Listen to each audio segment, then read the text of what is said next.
হাঁড়ি চেঁচে পুছেও পেট ভরার মতো ভাত হলো না। হতাশ চোখে একবার হাঁড়ির দিকে তাকালো সুলোচনা। দুপুরে সবার খাওয়া হয়ে গেছে, সেই শুধু বাকি। বাড়ির বড় বউ বলে কথা, রান্না বান্না করে সবাইকে খাইয়ে তবে না ওর খাবার পালা। থালাতেই বেড়ে রাখা ভাতের দানাগুলোর দিকে করুণ দৃষ্টিতে তাকালো সে। পেটে তো রাক্ষসের মতো খিদে, এইটুকুতে কি পেট ভরবে? 2 মাসে শিশুকে বুকের দুধ খাওয়াতে হয়, দুটো পেটের খোরাক তো লাগে। এঁচুড়ের ডালনা অনেকখানি রয়ে গেছে। 2 রকমের মাছ রান্না হয়েছে বলে এঁচড় খায়নি অনেকেই। শাশুড়ি মা দেখলে গজগজ করবেন। এই বাড়িতে একবেলা রান্না আর একবেলায় খায় না কেউ। প্রতিবেলা রান্নার জন্য শাশুড়ি মা নিজে হাতে আন্দাজ করে চাল ডাল সবজি বের করে দেন ভাড়ার থেকে। একটু অপচয় উনি পছন্দ করেন না। কতদিন তরকারি বেশি হয়ে গেলে শাশুড়ির ভয় বাড়ির পেছনের পুকুরে ফেলে দিয়ে এসেছে সুলোচনা। এঁচড়ের তরকারিটা আজ ফেলে না দিয়ে নিজের পাতে ঢেলে নিল। এতেই অনেকটা পেট ভরে যাবে। গোগ্রাসে খাবারগুলো গিলছিল। শাশুড়ি মায়ের গলার আওয়াজে চমকে উঠল। এই কি, এতগুলো এঁচড় রয়ে গেছে? আসলে এঁচড় খায়নি অনেকেই, আমতামতা করে সুলোচনা। তুমি এখনো পরিবেশন করা শিখলে না। সুলোচনা চুপ করে থাকে। তিনি আর চোখে ছেলের বইয়ের থালার দিকে তাকান। এই এতগুলো এঁচড় নিয়ে নিলে? শোনো মেয়ে, এইরকম সময় মেয়েদের এমনই রাক্ষসে খিদে হয়। খিদে বসে রাখতে না পারলে পেট কিন্তু জ্বালা হয়ে যাবে। হাজার খেয়েও পেট ভরাতে পারবে না তখন। যেন ভয়ঙ্কর অপরাধ করে ফেলেছে, এইভাবে মাথা নিচু করে থাকলো সুলোচনা। যদিও বুঝতে পারে না ওর পাতে ভাত এত কম কেন, এ নিয়ে শাশুড়ি মায়ের মনে কোনো প্রশ্ন এলো না কেন। খুঁজে পেতে জর্দার কৌটোটা বের করে নিতে নিতে শাশুড়ি বেচার গলায় বলেন, এত করে বলি পরিবেশন করার সময় খেয়াল রেখো, তরকারি যেন পড়ে না থাকে। জিনিসপত্র নষ্ট হলে খারাপ লাগে, বুঝো না? বাবা জমিদারি ছিল তো, এসব বুঝবেই বা কী করে। মুখম খোঁচাটা মেরে বেরিয়ে গেলেন তিনি। কষ্ট হলেও কিছু বলতে পারে না সুলোচনা। সত্যি ওর বাবা গরিব, অনেক অভাব থেকে বড় হয়েছে, কিন্তু কখনো খাওয়ার কষ্ট সহ্য করতে হয়নি। শাক ভাত, আলু সেদ্ধ ভাত, যখন যেমন হোক পেট ভরে খেতে পেয়েছে। এইভাবে পেটে খিদে নিয়ে খাওয়ার খোঁটা সহ্য করতে হয়নি। এই বাড়িতে আসার পর যে পুরো সংসারের ভার নিজের কাছে তুলে নিয়েছে সুলোচনা। বাবের বাড়িতেও কম কাজ তো করতো না, কাজ করতে কোনো ক্লান্তি নেই ওর। কিন্তু এরকম ছোট ছোট অপমানগুলো বড্ড মনে লাগে। হাত মুখ ধুয়ে রান্নাঘরে শেকল তুলে নিজের ঘরে গিয়ে ঘুমন্ত 2 মাসের ছেলেকে কোলে তুলে নিয়েছে সবে। ননদ খুকু এসে ঢুকলো। ওর মুখ হাসি হাসি, যেন খুব মজার কথা শুনে এসেছে। বৌদি, তুমি নাকি আজ এতগুলো এঁচড় একা একাই খেয়ে নিয়েছো? খেলে কি করে গো? খেয়েছে, ভালো করেছে। বৌদির পেট, বৌদি খেয়েছে, তো তাতে কি রে? দাদাকে বলে দেবো এইবার বাড়ি আসার সময় যেন এত বড় একটা এঁচড় নিয়ে আসে।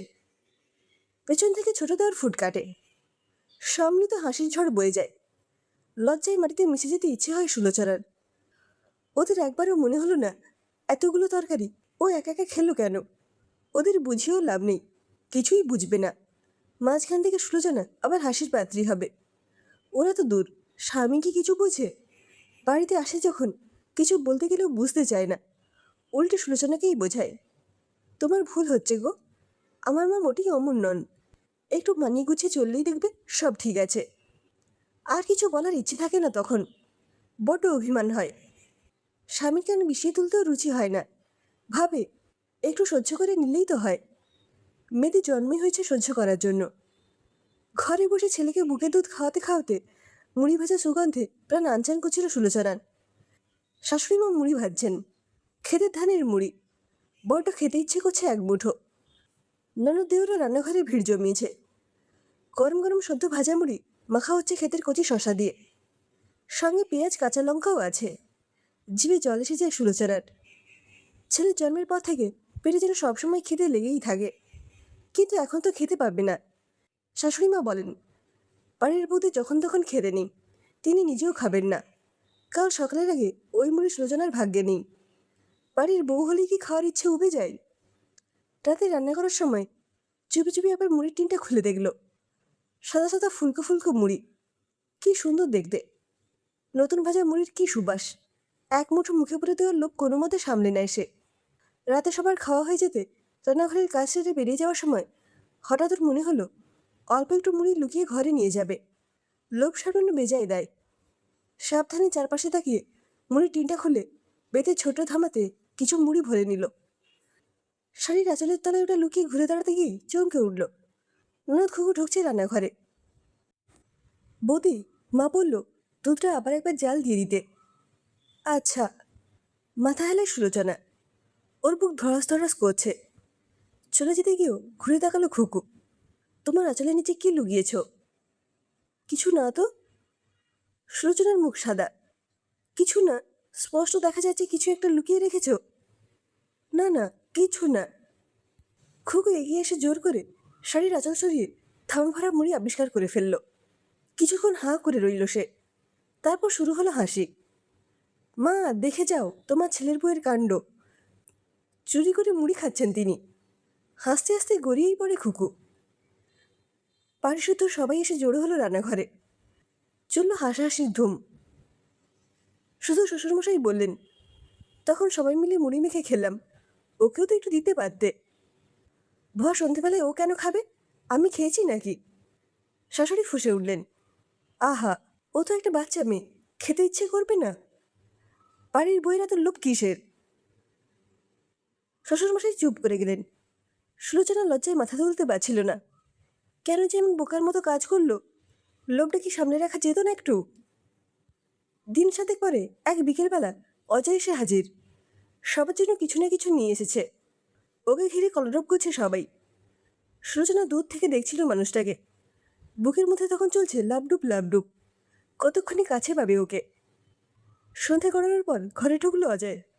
ছেলে ঘুমিয়ে কাদা তখন। একবার ছেলের মাথায় হাত রেখে আদর করল। তারপর সুলোচনার দিকে তাকিয়ে হাসলো। কেমন আছো? ভালো। কিন্তু তুমি আমার রোগা হয়ে গেছো কেন? ভালো করে খাও না নাকি? প্রতিবার সেই একই কথা। রোগা কেন হব? আমি খুব ভালো করেই খাওয়া দাওয়া করি। রোগা তো তুমি হয়েছ। অজয় তাকিয়ে আছে। বাচ্চা হওয়ার পর একটু অমন হয়ই। গম্ভীর মুখে বলল সুলোচনা। তাই বুঝি? হেসে ফেলল অজয়। লজ্জা পেয়ে সুলোচনা বলল, আমি রান্নাঘরে যাই, কাজ আছে। রাতে ভাত খেতে বসেছিল সবাই। অজয় আসাতে অনেক কিছু রান্না হয়েছে আজ। সুলোচনা পরিবেশন করছিল। খুকু হঠাৎ হাসতে হাসতে বলল, তোর বউ চোর রে দাদা। মানে? চমকে উঠেছে অজয়। চুরি করে মুড়ি খেতে গিয়েছিল। খুকু এখনো হাসছে। অজয় হাঁ করে তাকিয়েছিল।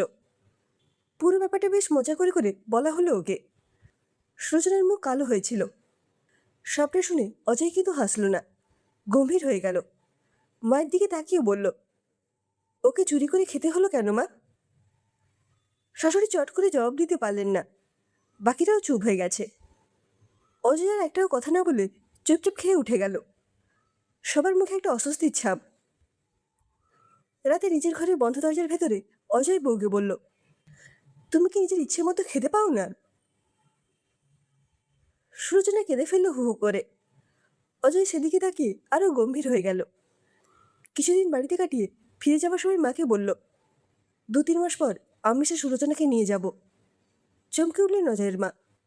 ছেলে তো এই 2 বছরে কখনো বউকে নিয়ে যাবার কথা বলেনি। ভয় ভয় বলেন, কেন রে বাবা?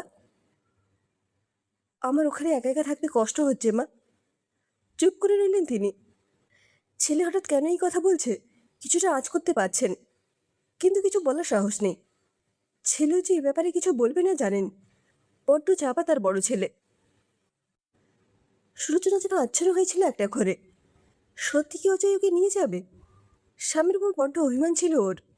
ভাবতো স্বামী ওকে বোঝে না। এখন মনে হচ্ছে ও নিজেই বুঝতে পারেনি মানুষটাকে। আর কেউ না বুঝলেও অজয় ঠিক বুঝতে পেরেছে ওর কষ্টটা। দীর্ঘদিনের অসম্মানের জীবন থেকে মুক্তি আসছে অবশেষে। ছলছল কৃতজ্ঞ চোখে পরের দিকে তাকালো সে। অজয়ও গভীর মমতায় তাকিয়েছিল রোগা বউটার দিকে। একটু দেরি হয়ে গেল ওকে বুঝতে। তা হোক, বুঝতে যখন পেরেছেই, শক্ত দুখানা হাতে আগলে রাখতেও পারবে বাকি জীবনটা।